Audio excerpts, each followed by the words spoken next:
19h, merci de nous rejoindre sur Al24 News. Madame, monsieur, bonsoir. Voici les titres de l'actualité.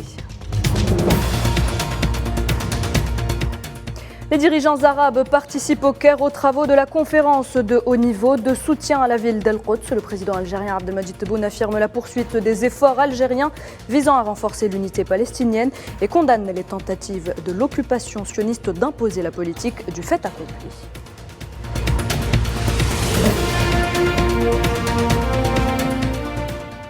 Mahmoud Abbas réclame le soutien de la communauté internationale et appelle les nations à soutenir l'adhésion de la Palestine à l'ONU.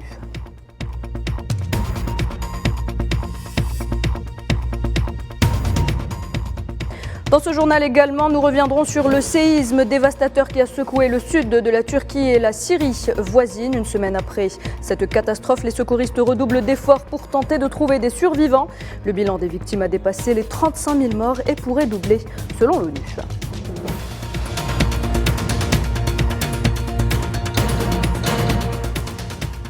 Et l'Algérie au plus près des victimes du séisme. Dès les premières heures qui ont suivi la catastrophe, une nouvelle cargaison de 70 tonnes d'aide humanitaire s'envole ce soir de Boufarik à destination des zones sinistrées à Haleb en Syrie.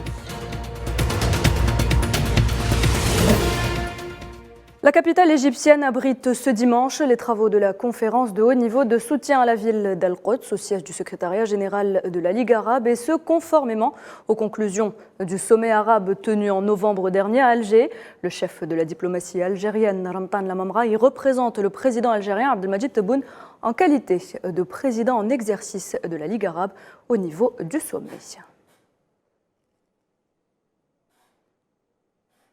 Et en qualité donc de président en exercice du Conseil de la Ligue arabe au niveau du sommet, le président Abdelmadjid Tebboune a, dans une allocution lue en son nom par le chef de la diplomatie algérienne, affirmé que l'Algérie poursuit en coordination avec toutes les parties ses efforts visant à rassembler les rangs et à préserver l'unité nationale palestinienne, et ce dans le cadre du processus de réconciliation qui a été couronné, rappelez-vous, par la signature par les frères palestiniens de la déclaration d'Alger exprimant leur engagement à œuvrer à la mise en œuvre des échéances qui y sont prévues.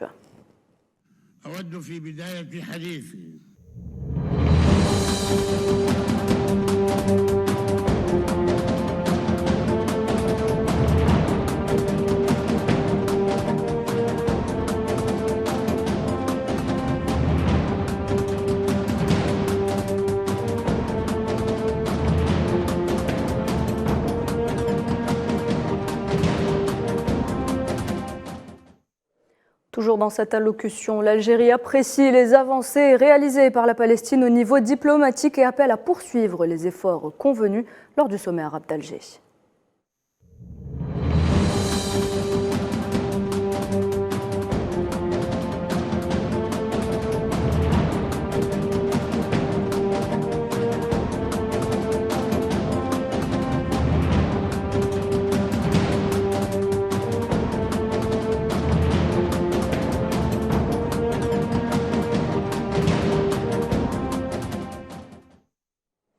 Et le président Abdelmadjid Tebboune a par ailleurs condamné avec force les tentatives répétées de l'occupation sioniste d'imposer une politique du fait accompli en occultant la vérité, soulignant le plein soutien de l'Algérie au droit du peuple palestinien à établir son propre État indépendant conformément aux frontières de 1967 avec Al-Quds al-Sharif pour capitale.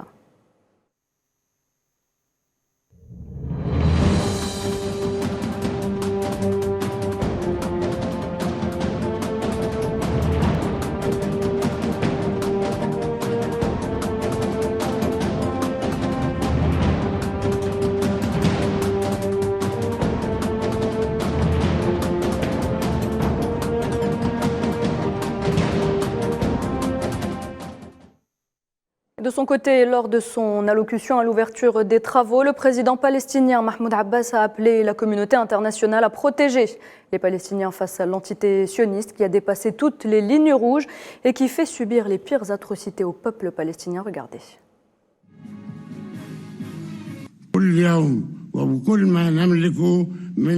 Les plans sionistes sont les plus racistes et les plus radicalistes qui visent la mosquée d'Al-Aqsa et toute sa sacralité. On ne peut oublier dans ce sillage le crime d'incendier Al-Aqsa dans le passé On a subi et on continue de subir la plus grande opération de destruction de l'histoire. Lors de l'occupation de la Palestine, ils ont dit qu'il s'agit d'une terre sans peuple pour un peuple sans terre. Si la Palestine est à travers l'histoire une terre dépeuplée, comme ils le prétendent, c'est surtout pour venir à la coloniser avec de telles prétentions. Mahmoud Abbas a également évoqué l'adhésion de la Palestine à l'ONU. Il a appelé les nations à soutenir cette adhésion. Face à l'intransigeance et les pratiques qui ont franchi toutes les lignes rouges, on va s'orienter prochainement vers l'ONU. Où va-t-on? C'est vrai qu'on s'est dirigé à l'ONU et elle n'a pas réagi. L'organisation a pris plus de 1000 décisions entre l'Assemblée générale, le Conseil de sécurité et les droits de l'homme. Nous allons réclamer des décisions pour la solution à 2 États. Le secrétaire général de la Ligue arabe s'est également exprimé. La position historique et le statut juridique d'Al-Quds ne peuvent faire l'objet de marchandage politique. Ce sont là les propos d'Ahmed Aboulghait. On l'écoute.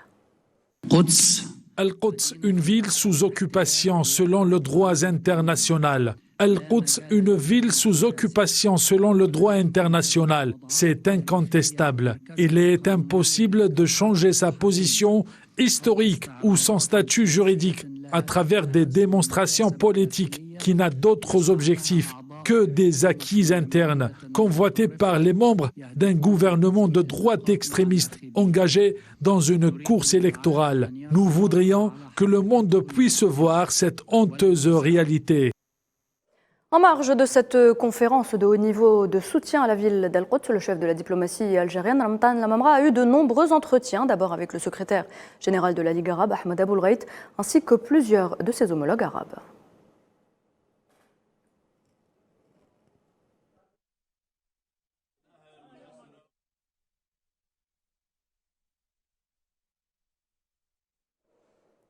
Et bien sûr, toujours à propos de la Palestine, sachez qu'un nouveau nom s'ajoute à la longue liste des victimes de la barbarie sioniste. Qusay Radouane, un jeune adolescent âgé d'à peine 14 ans, est tombé en martyr ce dimanche. Le défunt est décédé des suites de ses blessures, des blessures par balle causées par l'occupation sioniste dans la ville de Jénine.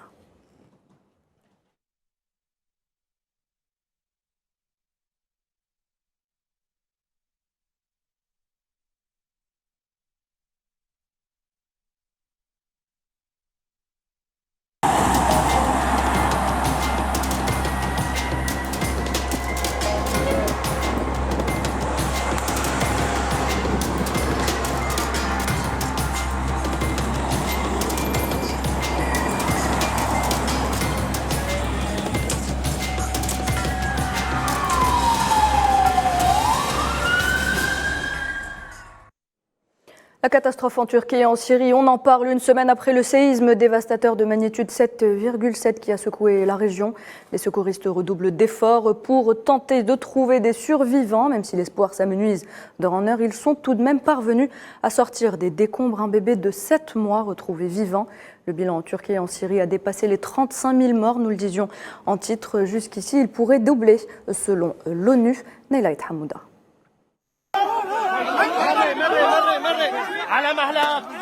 Des sauvetages in extremis en Syrie, mais aussi en Turquie. Ici, à Hatay, un bébé de 7 mois, Hamza, que l'on croyait mort, a été retrouvé vivant après 140 heures coincé sous les gravats.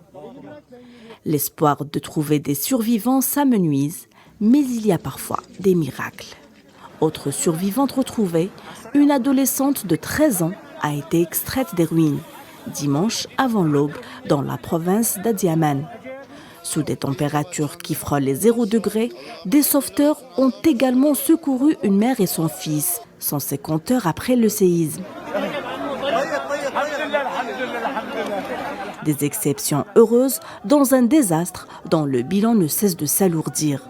En Syrie, après le passage de ce séisme, plus de 5 millions de personnes se retrouvent sans abri, selon les Nations Unies. L'accès à l'aide internationale est rendu compliqué par près de 12 ans de guerre civile et par les sanctions et l'embargo infligé. Près de 32 000 personnes sont mobilisées en Turquie pour les opérations de recherche et de secours et plus de 8 000 secouristes étrangers selon l'agence turque chargée des catastrophes naturelles.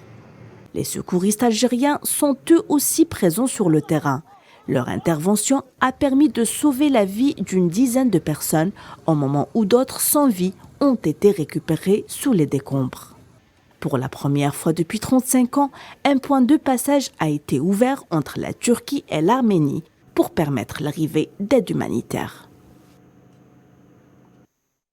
L'Algérie, vous le savez, au plus près des victimes du séisme dès les premières heures qui ont suivi cette catastrophe. Le pays poursuit ses efforts en vue de venir en aide aux populations touchées, aide humanitaire et financière.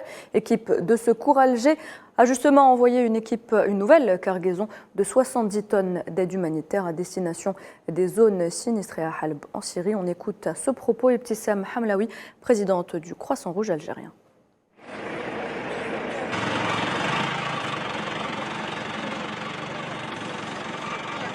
J'estime que c'était une action très importante sur le plan symbolique et sur le plan effectif. On ne peut pas prendre la décision honnêtement tout seul parce qu'il y a aussi l'embargo, il y a les autorisations de survol.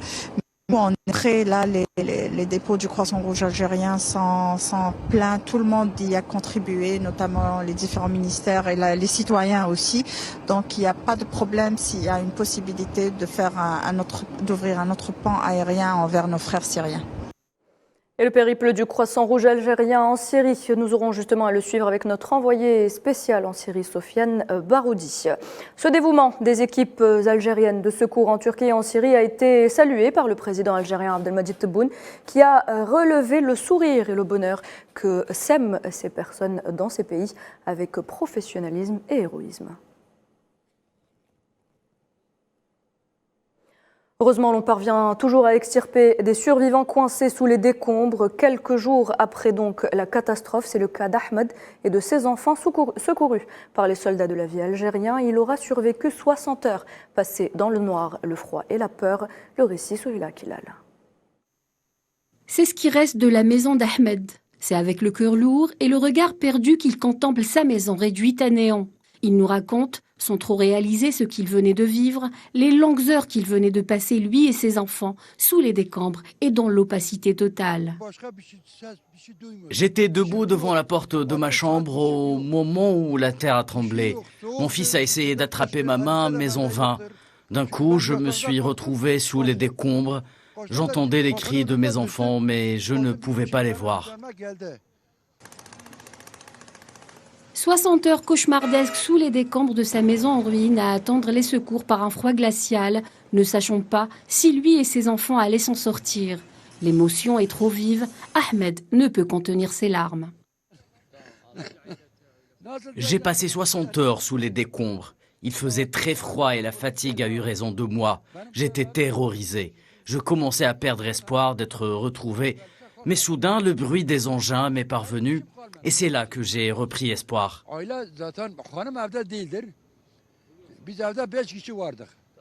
Reconnaissant, Ahmed a tenu à remercier personnellement les secouristes algériens qui, après des efforts titanesques, ont réussi à l'extraire des décombres, lui et ses enfants. Dieu merci. Je remercie énormément les éléments de la protection civile algérienne qui ont déployé d'énormes efforts pour nous sortir des décombres. Merci à eux d'avoir sauvé mes enfants. Les enfants d'Ahmed ont été évacués vers Ankara pour être soignés. Sa fille a malheureusement été amputée de la jambe. Lui a préféré rester à Adiaman pour prêter son aide.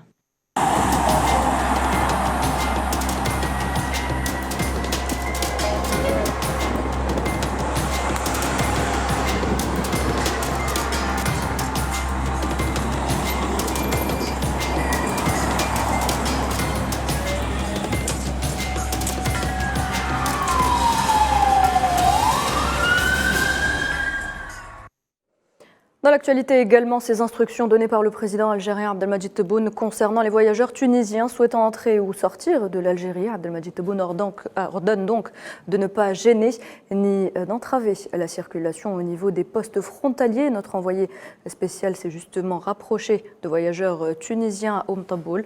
Ils se disent plutôt satisfaits des procédures douanières.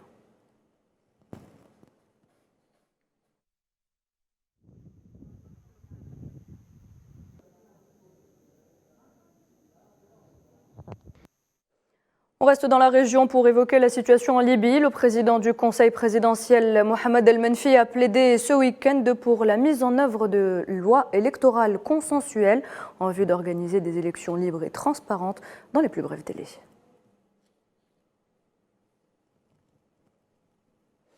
L'armée nationale somalienne a tué 13 terroristes Chebab lors d'une tentative de raid contre une base militaire dans la région méridionale du Bas-Shabelle.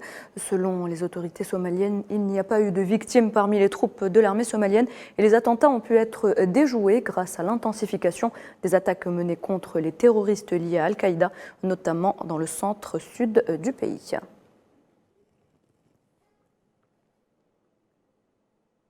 Situation sécuritaire toujours au Nigeria cette fois-ci. 3 policiers ont été tués dans une attaque menée par des hommes armés non identifiés contre un véhicule de police dans l'état d'Anambra, dans le sud du pays. Ces derniers mois, les attaques armées ont constitué une menace majeure pour la sécurité dans certains pays de la région et dans certaines régions également du Nigeria, entraînant des décès et des enlèvements.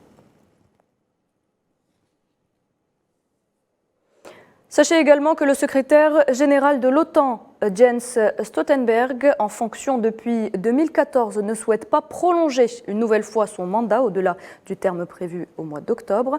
L'annonce a été faite ce dimanche par une porte-parole de l'Alliance Atlantique. Et puis les Chypriotes votent ce dimanche pour le second tour de l'élection présidentielle qui doit départager les 2 diplomates en course. La lutte contre l'inflation et la corruption et la relance des pourparlers de paix sur cette île coupée entre deux constitueront les priorités du mandat du vainqueur. Quelques 561 000 électeurs chypriotes grecs sont appelés à voter.